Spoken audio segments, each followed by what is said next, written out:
Good morning and welcome to the IG Market Update for Friday the 12th of March.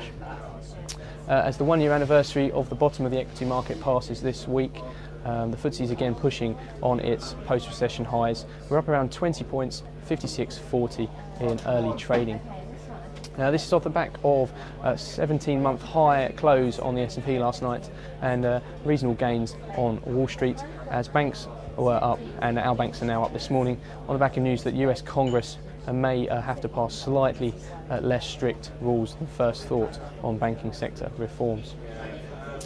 Gains in these banks are outweighed by commodity stocks as inflationary pressures in China are thought to be worse than first thought. HSBC, the exception to the banks this morning, down slightly on yesterday's news of a security breach there.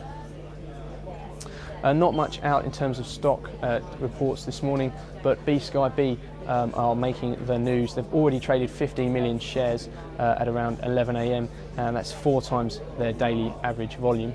This is on the news that Rupert Murdoch, the owner of BSkyB, may take the company private with a rumoured offer of 735 pence a share.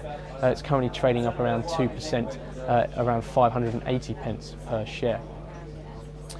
In initial public offering news, Superdry owners Super Group are reported to be listing on the 24th of March at an initial price of £5 a share, valuing them at around £400 million. It's good news for IPO followers after a recent spate of potential listings falling through. Sterling rebounding this morning, up around $1.5150. And that's on the news that the latest poll about the upcoming general election suggests the Conservative Party will have a slight majority. The pound not making any inroads against the euro on this news though. Looking ahead to the afternoon, US stock futures up slightly this morning so far. We're calling the Dow up around 20, 106.30, and the S&P up 3 at 11.53. A couple of pieces of data for you.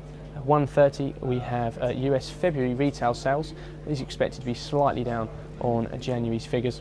And at 2:55 the University of Michigan Sentiment Index, a good indicator of how bullish the public are with their spending.